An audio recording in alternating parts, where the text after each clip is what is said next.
Bom dia, meu nome é Edmilson Duarte, nós estamos aqui para a gravação via canal do YouTube para mais esse estudo, né, dos fundamentos bíblicos da família, e eu quero te cumprimentar com a graça e a paz do nosso Senhor Jesus Cristo, que você continue conosco neste canal aí, que você se inscreva, que você compartilhe. Eu espero que esse estudo de hoje ele possa agregar valor aí na sua vida, aos seus conceitos, porque ele é a palavra de Deus e a palavra de Deus é sempre viva e eficaz. Eu gostaria de te convidar para que você que é meu amigo, que é que assiste conosco lá na igreja ou que eventualmente esteja vendo esse estudo pelo YouTube, que a palavra de Deus seja viva e eficaz e que ela penetre nos nossos corações como espada de dois gumes. Eu quero te convidar para meditarmos nesta palavra. Se você tiver alguma observação, algum comentário, ou você comente no canal, ou ligue para mim, ou se você quiser trocar uma ideia, nós estamos à disposição. Vamos lá. Fundamentos bíblicos da família. Nós vamos estudar hoje os primeiros filhos e também os primeiros conflitos. A nossa lição de hoje, ela se baseia na história de Caim e Abel e a gente vai ver aos olhos da Bíblia como isso se desenrolou.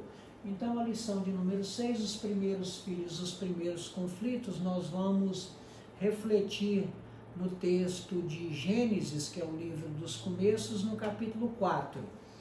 E aí eu te convido a abrir a sua Bíblia, que é a palavra de Deus no livro de Gênesis, logo aí no capítulo 4, e eu vou te apresentar uma versão nova aí, te chamar para ver comigo aqui nesta versão, e você depois leia todo o capítulo 4 em casa, que você vai se situar melhor.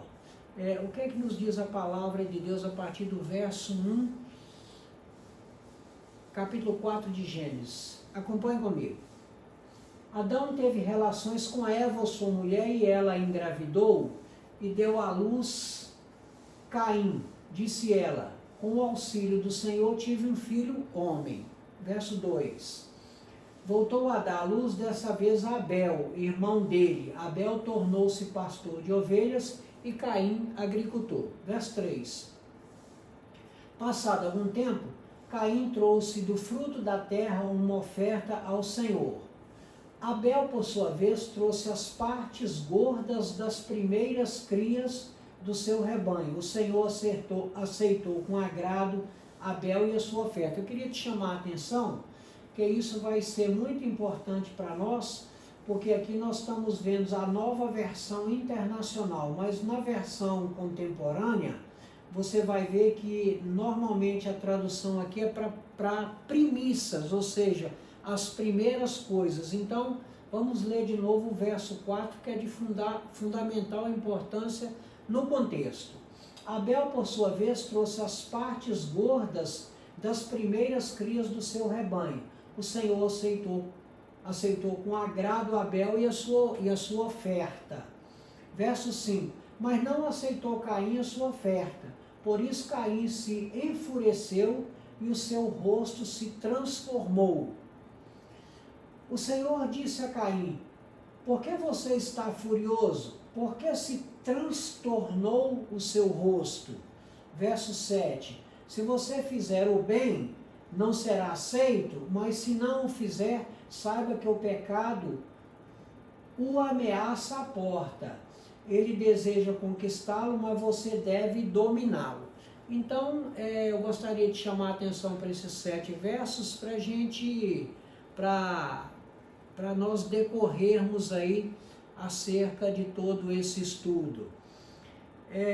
Aí eu gostaria de te chamar para que você se ligue aí, porque o agro é pop, o agro é pop, o agro é tech.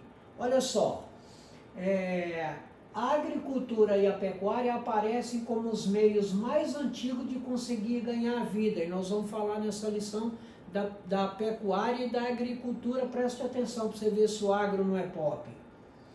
Caim era lavrador, Abel pastor de ovelhas. Se por trás da serpente era possível o diabo, né? Era perceptível o diabo no capítulo 3, nós estudamos na lição passada, a carne e o mundo estão claramente presentes no capítulo 4.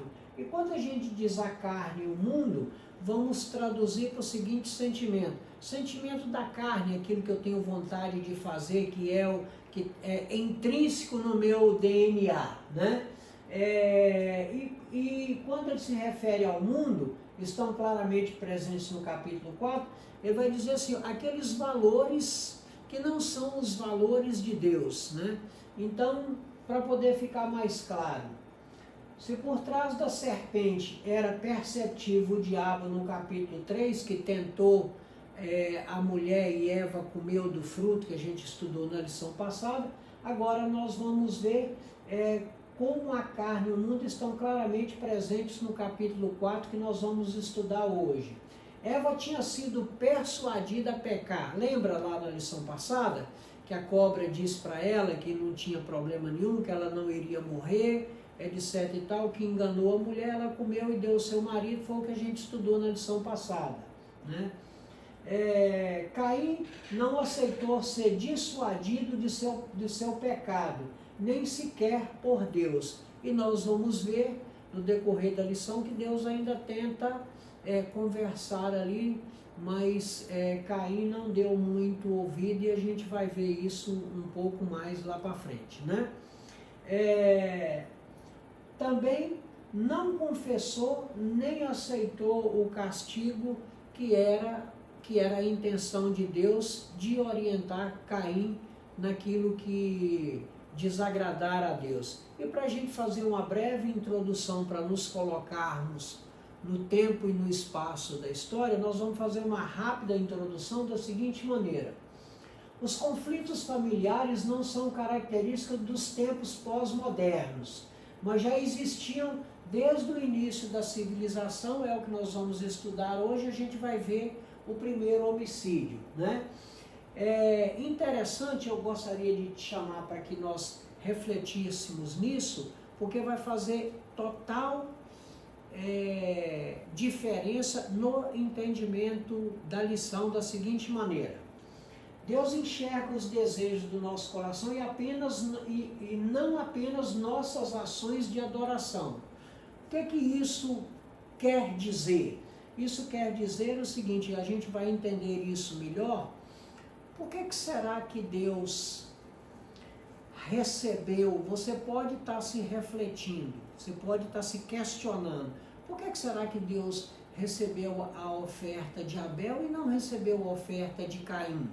E aí a gente vai entender isso com muito mais clareza, porque Deus enxerga os desejos do nosso coração e não apenas nossas ações de adoração. Às vezes você está adorando a Deus, mas o seu propósito é outro, e aquela adoração ela não é do fundo do seu coração. E creia que Deus não se deixa enganar, a gente vai falar nisso um pouco mais para frente, né? Gálatas 6:7, né? Não se deixa enganar, de Deus não se zomba, pois o que o homem semear, isso também colherá. Como é que nós podemos traduzir isso aí? Como é que nós podemos traduzir que Deus enxerga o desejo do nosso coração? Deus, ele é, olha só, onipotente, onipresente e onisciente. Ele sabe todas as coisas, então ele conhece o desejo do nosso coração. Ele sabe se aquela adoração, ela se ela vem do fundo do nosso coração ou se nós temos um outro interesse nisso, e a gente vai ver um pouco mais para frente. E aí, para a gente entender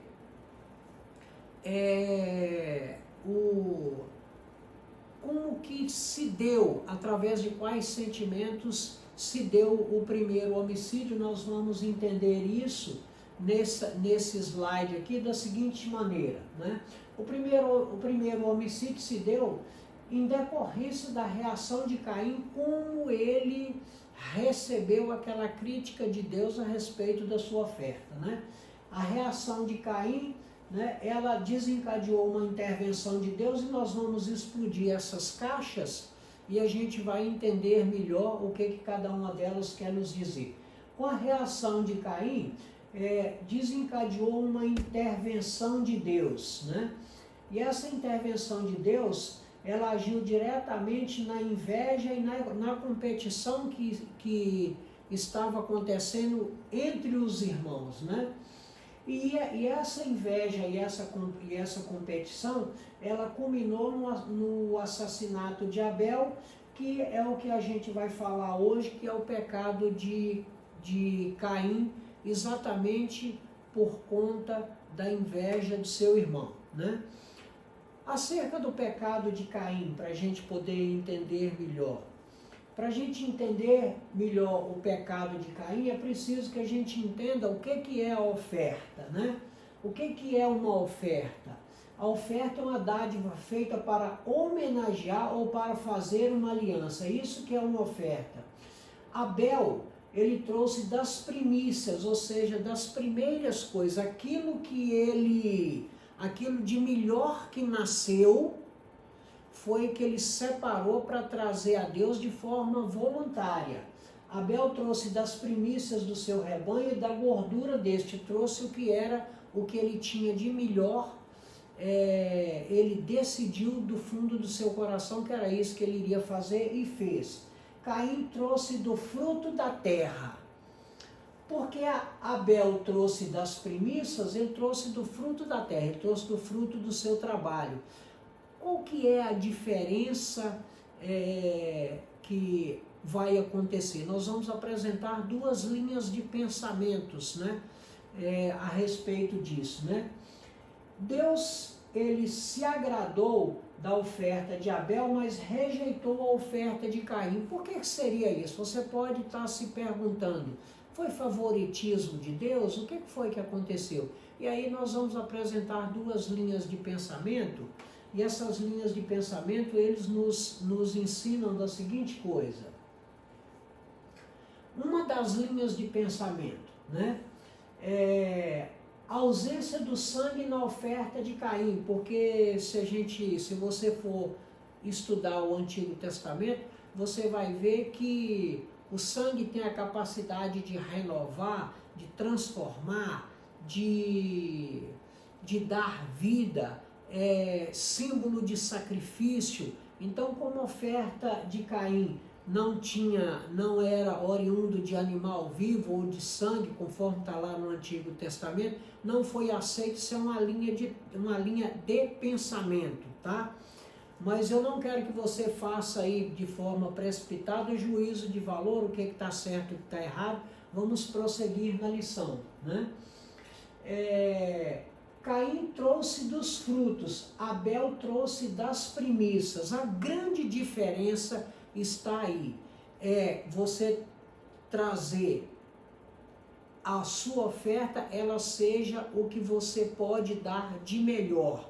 E como é que eu posso dar de melhor? Eu às vezes estou dando mais do que determinada pessoa, mas a pessoa está dando do fundo do seu coração. Eu às vezes estou dando para cumprir uma tabela, ou para o meu nome estar lá nos anais como eu doei. Então isso, Deus não se deixa enganar. O Novo Testamento nos conta isso com uma clareza muito grande. Os discípulos estavam no templo e as pessoas ofertavam. E tem a parábola que Jesus conta da viúva, que ela colocou apenas uma moedinha lá no gasofilácio, e os discípulos, eles arrazoavam acerca disso e perguntaram, quem foi que ofertou mais? Né? E Jesus conta essa parábola, quem mais ofertou foi aquela mulher que colocou a única moedinha, porque era tudo que ela tinha. Então ela doou, não do que sobrava, mas ela doou de tudo que ela tinha, ela doou do fundo do seu coração. Então é isso que importa para Deus. Ele conhece os nossos corações e Ele não se deixa enganar. Então, a diferença entre a oferta de Abel e a oferta de Caim foi a essência, aquilo que você faz voluntariamente do fundo do seu coração, e quando você doa, e nós vamos aprender com essa lição, não é você doar o que te sobra, é você doar aquilo que você mais tem apreço, né? Abel doou das primícias. É interessante a gente entender isso aqui, porque o Antigo Testamento está muito claro que as primícias são as coisas mais importantes, que aquelas coisas que você tem primeiro, você já tira e já as dedica a Deus, não importando se as que sucederão serão melhores ou piores, mas você quer o melhor para Deus. E quando a gente quer o melhor para Deus, Deus não está preocupado nem com volume, nem com quantidade. Deus está preocupado com a qualidade da oferta, aquilo que você doa voluntariamente. E as ofertas, a gente vai aprender isso ao longo de toda a Bíblia, as ofertas precisam ser alguma coisa que nos custe algo. Não é aquilo que você sobra. Aquilo que você tem de sobra, você dê aos porcos, não é dar a Deus. Deus espera que nós doemos, que nós primeiro nos doemos e que a gente doe aquilo que nos seja caro, aquilo que seja bom para nós. E a gente vai falar isso um pouco mais adiante, né? Então, de forma muito clara, né, Caim trouxe dos frutos, mas Abel trouxe das primícias, aquelas coisas que eram melhores, os primeiros produtos que nasceram, o mais gordo, o mais bonito, que não tinha defeito, foi o que ele trouxe, e isso agradou a Deus. E a gente vai ver um pouco mais para frente que a grande questão com Deus não é a oferta, e sim a pessoa. E a gente vai entender isso um pouco mais para frente. Quando Deus rejeitou, ele não rejeitou a oferta de Caim, ele não rejeitou os frutos, ele rejeitou Caim pela atitude e não pela oferta, e a gente vai ver isso um pouco mais para frente. Para entender um pouco da qualidade da oferta, né? Deus vê primeiro o ofertante e depois a oferta. Deus vê primeiro o coração. Tanto é que a Bíblia no Novo Testamento ele diz o seguinte: se você não estiver em paz, nem com Deus, nem com seu irmão, que você não traga nem a sua oferta. Você primeiro coloca a sua vida em ordem com Deus e com seu irmão, depois você traga a oferta. Então, o que é que a gente aprende? Que Deus vê primeiro o ofertante, depois é que Deus vê a oferta, né? Deus avalia, né? O que Deus avalia? Tanto a oferta como a motivação. Porque qual o seu objetivo de estar ofertando? Você está ofertando, a sua oferta é uma oferta de amor, ou você está barganhando com Deus? Você quer alguma coisa em troca? Então, Deus avalia isso. Não esqueça que Deus não se deixa enganar. Nós precisamos aprender, e eu gosto desse pensamento e uso, você que tem me assistido ou tem compartilhado comigo lá no nosso templo as lições e tem nos acompanhado ao longo desses anos, que eu gosto muito de chamar reflexão esses três aspectos. Que nós devemos dar a Deus o nosso melhor. E qual que é o nosso melhor? Nós precisamos aprender a dizimar das três principais questões na nossa vida. Nós precisamos aprender a dizimar dos nossos bens, nós precisamos aprender a dizimar dos nossos, do nosso tempo e do nosso talento. Eu preciso entregar a Deus as primícias dos nossos bens. Não é aquilo que sobra, né? É aquilo primeiro que a gente recebe, né? Nós precisamos entregar para Deus o dízimo do nosso tempo. O tempo que eu tenho, eu dedico apenas aos meus interesses pessoais, ou será que eu também tenho tempo para poder servir a Deus de alguma maneira? Né? Eu preciso também dizimar dos meus talentos. Mas você pode me dizer assim: não, mas eu não tenho um talento. E eu vou discordar veementemente de você, porque eu tenho certeza que você tem um talento. não sei qual é ele. E se você disser para mim, eu não sei também, então pergunte ao Espírito Santo que ele vai te dizer, porque todos nós temos um talento, porque é Deus quem nos capacita. Então, vou repetir para você, nós precisamos dizimar dos nossos bens, do nosso tempo e do nosso talento. Com certeza, você pode fazer alguma coisa para o crescimento do reino de Deus. É uma Bíblia que você doa, é uma palavra de ânimo que você dá, é uma oração que você faz para alguém. Todos nós temos um talento, não necessariamente um talento seja você cantar, você pregar, você tocar um instrumento, não, às vezes você tem um outro talento que ele é extremamente necessário no reino de Deus, extremamente agradável a Deus, e Paulo fala isso com muita propriedade lá no livro de Coríntios. Se você for ler a primeira carta de Paulo aos Coríntios, você vai ver acerca dos dons e talentos, né? Então, saiba que você tem um talento e você precisa usar esse talento a serviço do reino. Eu não estou te falando de religião, nem de religiosidade. Não importa que religião você seja, você que é meu amigo, está me assistindo, eu não quero saber qual é a sua, se você é religioso ou não. Eu quero saber se você tem um compromisso com Deus. Se você tem um compromisso com Deus, nós estamos falando da mesma coisa. Não importa qual seja a sua religião. Não, eu tenho um compromisso com Deus, é isso quanto basta, né? Olha só o que Provérbios 21, 27 nos ensina. O sacrifício dos ímpios é abominação, quanto mais oferecendo com intenção maligna. Então, não queira fazer barganha com Deus, né?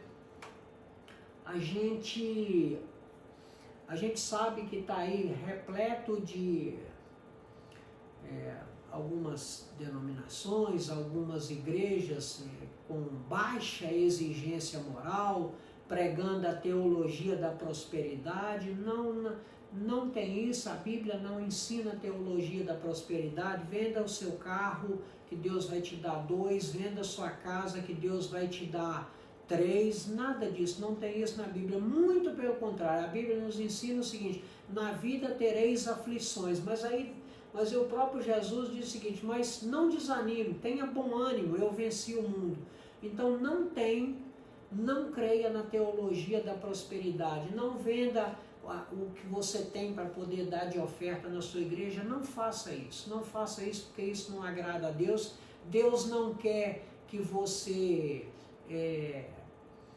se autoflagele, Deus não quer que você tenha sofrimento, Deus quer um compromisso verdadeiro com você. Se você pode e você quer ofertar, que você oferte, que você dizime dos seus bens, do seu tempo e do seu talento, mas isso tem que partir do seu coração, não é uma barganha com Deus. Agora, eu quero te dizer que, particularmente aos olhos da Bíblia, eu acredito na sementeira. Acredito porque está na palavra de Deus. Acredito na sementeira porque eu leio lá na Bíblia o seguinte: aquilo que o homem planta, o homem colhe. Se você planta coisas boas, você vai colher coisas boas. Eu acredito na sementeira. E eu quero te dizer o seguinte: que o Deus que nós servimos é dono do ouro e da prata. Ele pode todas as coisas, mas algumas coisas ele comissionou a mim e a você. Sustento dos missionários, investimento na obra missionária, sustento da igreja, isso são ações que Deus deixou para nós, né? E o dízimo, ele é bíblico, né? Então a gente precisa entender essas questões aí, ok, querido? Mas isso é um assunto para uma outra matéria, né? A reação de Caim, olha só que interessante. Sobre a oferta, não é claro o como. Sobre a oferta, não é claro o como. Mas Deus demonstrou aceitação para uma, né, e rejeição para outra, né? E isso foi algo público, a comunidade soube, né? A comunidade soube, né? Então a vergonha pública trouxe a ira a Caim.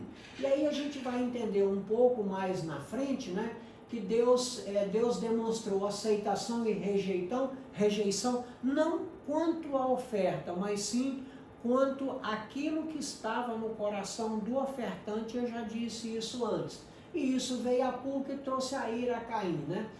Qual que é a importância dos laços de família? E aí a gente vê lá a primeira família, já o primeiro homicídio com os primeiros filhos, e aí a gente vê a importância dos laços da família, né?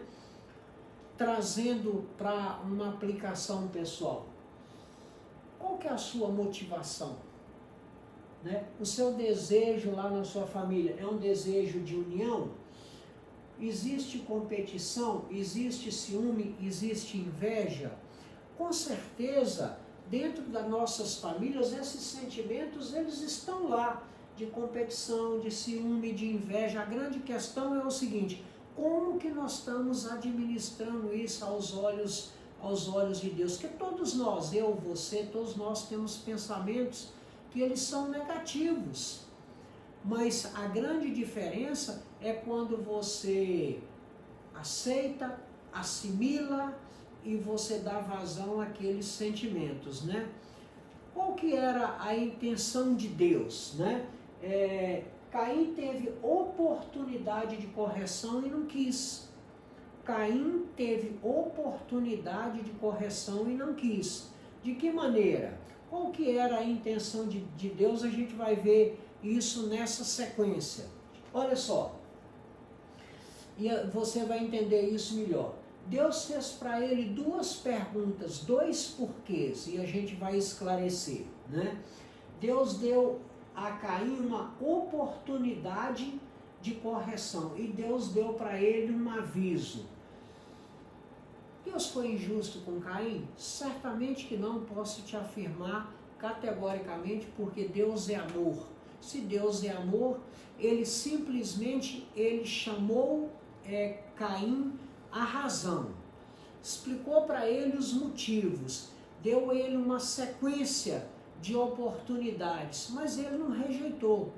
Deus é amor, mas ele nos concedeu o livre-arbítrio. Eu acho que isso é fantástico, porque o livre-arbítrio é o direito que eu e você que está me assistindo temos de amar a Deus ou não. Cada um de nós vai pagar o preço da sua escolha, mas você tem a livre, né, decisão de não amar a Deus, de não crer, de ser ateu ou fazer qualquer coisa. Deus vai continuar te amando, mas você é livre para escolher. E assim, ele concedeu o livre-arbítrio a Adão e Eva desde o Jardim do Éden, né? Então, para entender melhor a intenção de Deus, olha só, a oportunidade que foi desprezada por Abel, por Caim, perdão. Acompanhe comigo. Caim teve a oportunidade de arrazoar com Deus. E o que é arrazoar com Deus? E eu quero te desafiar também a arrazoar com Deus. Talvez pela falta de intimidade ou a falta de entendimento, de entender os oráculos de Deus, né? Ou de entender os mistérios de Deus, a gente entende Deus numa dimensão verdadeira que é muito maior do que a nossa, e esse é um entendimento correto, mas às vezes a gente também tem um entendimento que Deus ele está tão distante de nós que nós não conseguimos arrazoar com Deus, e isso é um pensamento incorreto. Você tem todo o direito de arrazoar com Deus, e arrazoar com Deus não é indisciplina. Você tem a oportunidade de questionar Deus sobre determinadas coisas. Se ele vai te responder ou não, eu não sei, porque ele é soberano. Então ele pode te responder pela misericórdia dele, ou ele pode te dar um gelo. Ele pode deixar lá você sem resposta, ou ele pode simplesmente, o Espírito Santo te revelar. Ele fez isso com o profeta Abacuque, num determinado momento. O profeta Abacuque reclamou da injustiça e de tudo, e Deus não deu ele a resposta. Porque a injustiça prospera? Deus não respondeu. Lá no capítulo 3 de Abacuque, próprio Abacuque, ele nos abençoa com a palavra magnífica, quando ele diz o seguinte, que ainda que a figueira não floresça, que não haja vide no campo, que o fruto da oliveira minta, ainda que as ovelhas sejam arrebatadas, ainda que não haja vaca no curral, ainda assim eu glorificarei o nome do Senhor. E ele teve o entendimento de que Deus é tudo para todos, né? Então essa é a possibilidade de arrazoar com Deus. Você pode arrazoar com Deus, e Caim teve a oportunidade de arrazoar com Deus, né? Deus fez para ele duas perguntas, dois porquês. O primeiro porquê, por que você está furioso? Como quem diz assim, por que você está furioso porque eu não aceitei a sua oferta? Fez o segundo porquê, porque se transtornou o seu rosto. Deus percebeu que a ira era latente de Caim, estava no rosto dele, a decepção, a ira, a inveja estava aflorada. Deus fez dois questionamentos a ele, dois porquês, dando a ele a possibilidade de refletir. Deus tem feito isso com você, comigo, nos dando a oportunidade de nós refletirmos, né? E Deus observou também no semblante de Caim o seguinte, tinha a possibilidade dele estar tanto carrancudo quanto sorridente. É a diferença de quando você aceita de bom grado a correção ou não.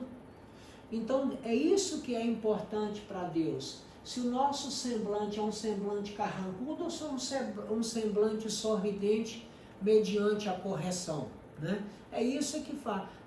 É importante dizer, é importante ficar bem gravado para que não haja dúvida. Deus não rejeitou a oferta de Caim, não é porque ele trouxe do fruto da terra, é porque ela não era das primícias, não era da vontade, ele não estava fazendo aquilo com o claro propósito de adoração, e sim é porque seu irmão havia trazido, ele também resolveu trazer.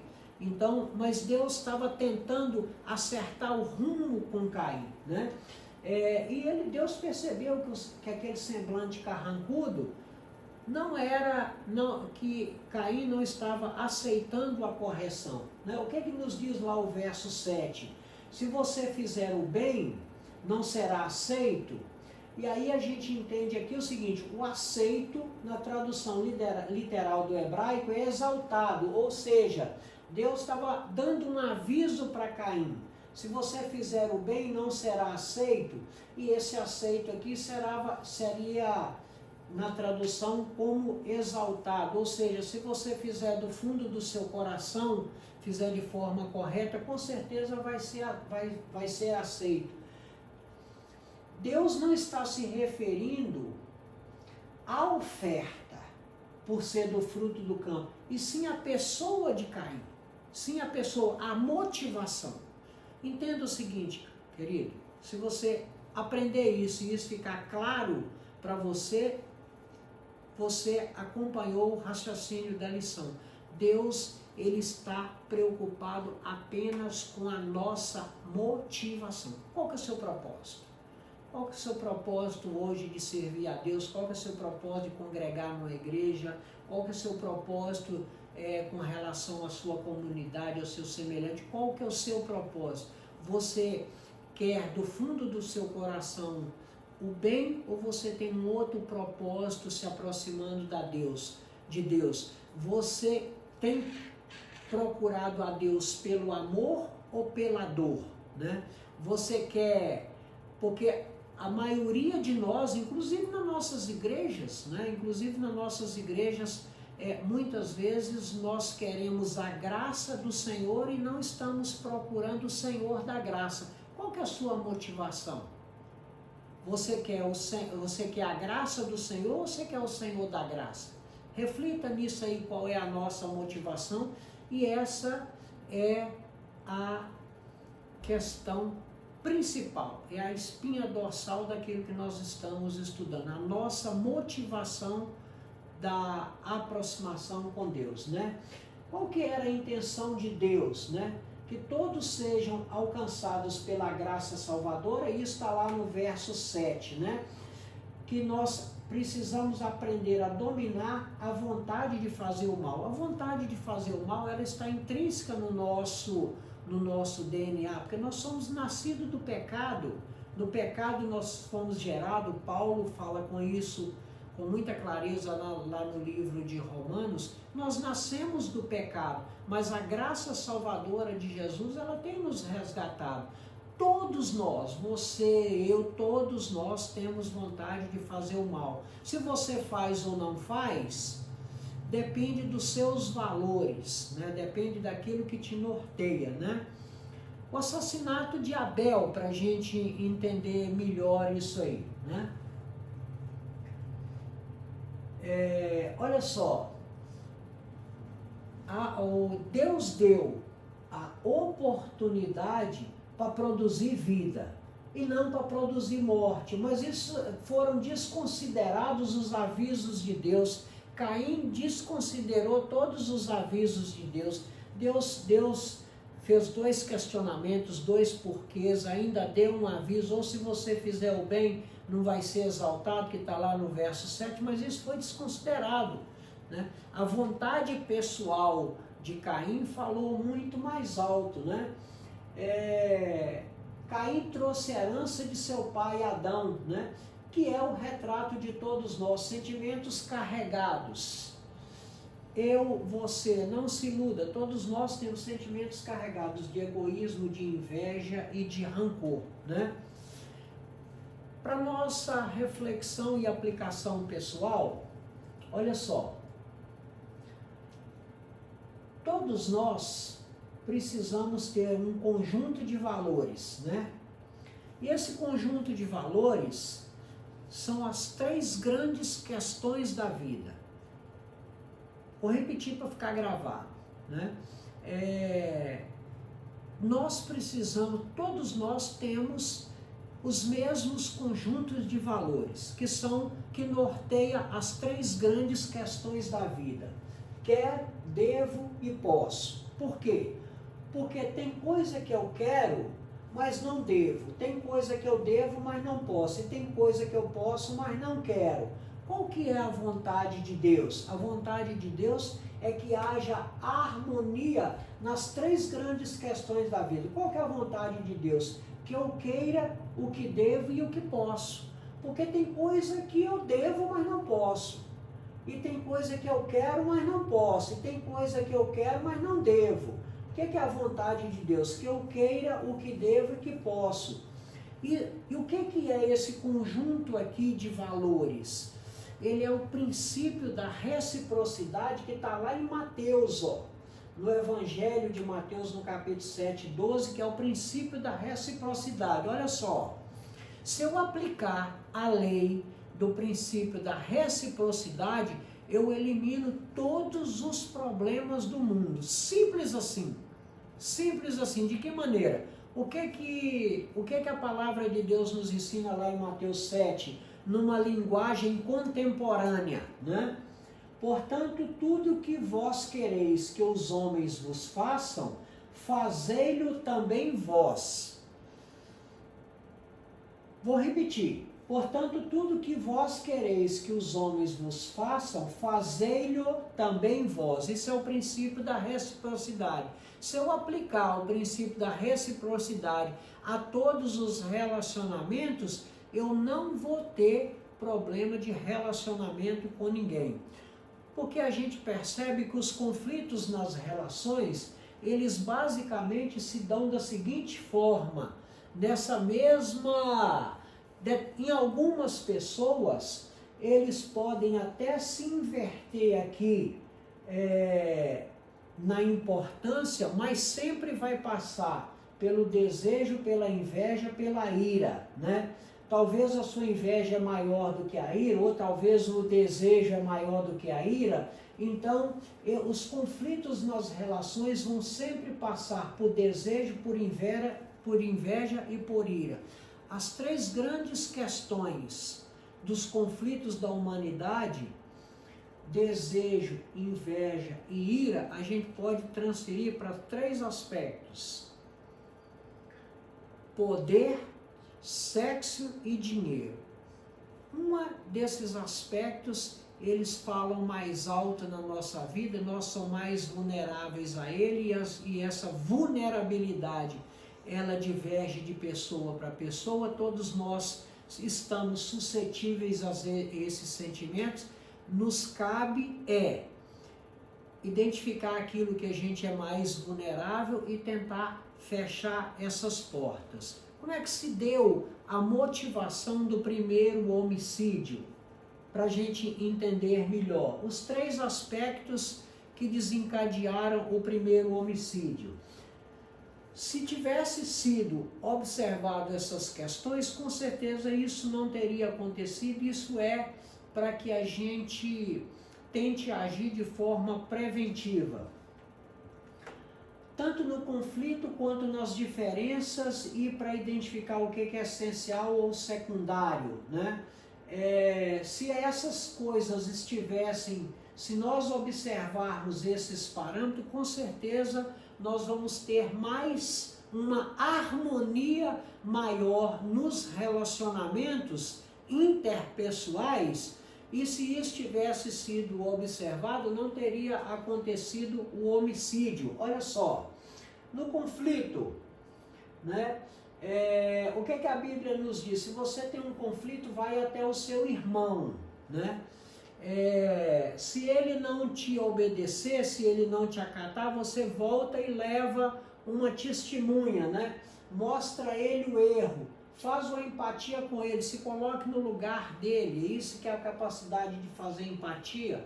Empatia é a capacidade de você se colocar no local da pessoa e sentir o que ela está sentindo. Será que se você no lugar dela faria a mesma coisa? Né? Então é preciso que, para que não haja conflito, que você vá até o seu irmão, mostre a ele o erro, faça empatia com ele. Nas diferenças, é preciso que nós entendamos, né, que dentro das famílias existem as diferenças.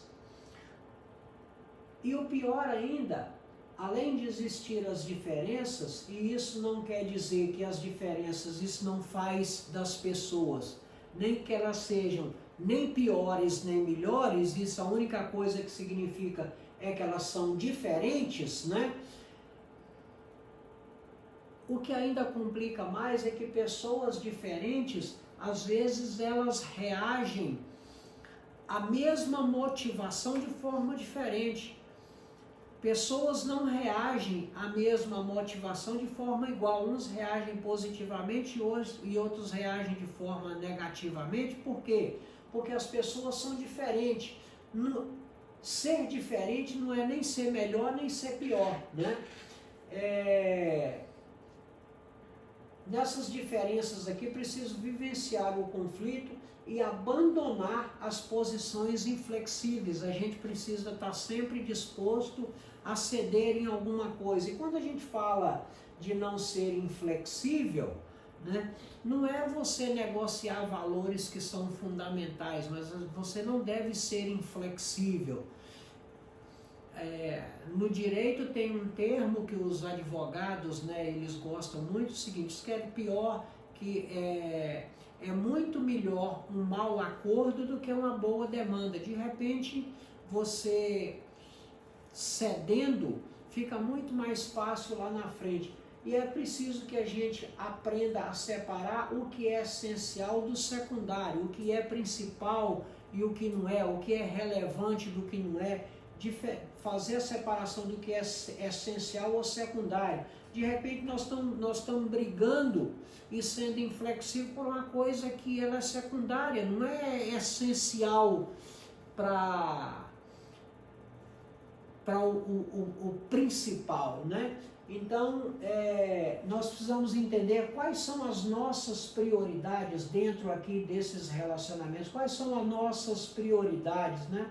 Nós precisamos entender, para determinadas coisas, nós precisamos dar maior ou menor importância, né? Nós precisamos entender também que determinadas coisas ou posições são importantes, mas não fundamental. Se é importante, mas não é fundamental, de repente eu posso abrir mão para a harmonia de um relacionamento, né?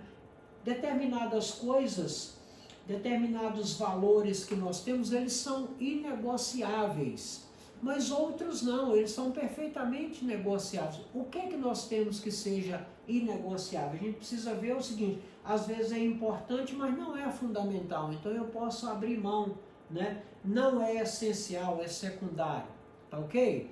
E para nossa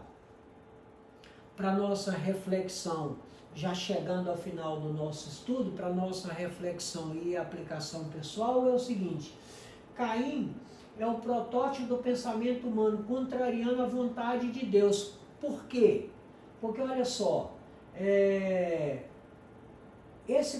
o Caim como protótipo, porque é o orgulho humano em oposição à humildade, que era o que Deus esperava dele. O ódio humano em oposição ao amor divino. A hostilidade humana em oposição à comunhão divina. É isso que Deus espera de nós, isso é para nossa reflexão. Será que nós temos observado esses valores? Ou ainda está muito forte em nós o protótipo do pensamento humano de Caim? Né? Isso é para nossa reflexão. Eu espero que, assim, de forma sucinta, meia rápida para o nosso vídeo não ficar muito longo, né? Mas eu espero que esses valores tenham ficado aí claro para você, e quero te chamar te convidar para a nossa próxima lição do domingo. Inimigos da família, influências internas. Nós vamos na nossa lição de número 7, acredito que a nossa literatura já deve ter chegado, se já chegou, nós vamos distribuí-la essa semana. A nossa lição de número 7, ela vai tratar dos inimigos da família, a influência interna, aquelas dificuldades que você tem de relacionamento dentro da sua própria casa, valores diferentes. Vai ser muito bom. Eu espero que tenha sido útil para você a nossa lição de número 6, né? E pedir que você continue conosco. Talvez em agosto nós já estejamos no nosso tempo. Eu gostaria de convidar que, se no momento que nós voltássemos, que você esteja firme lá conosco, para poder, você, meu amigo, que nos ouve, que nos assiste. Mas eu quero te desejar uma semana abençoada e pedir que Deus te abençoe em tudo que você vai fazer, que Ele conceda o desejo do seu coração, que Ele acampe os seus anjos ao redor, te livre de todo mal, é a nossa oração, né? Que você seja muito abençoado e que a graça salvadora de Jesus seja derramada sobre nós. Continue conosco, fique em paz, que Deus te abençoe e te dê uma semana de vitória. Fique na paz do Senhor. Graça e paz.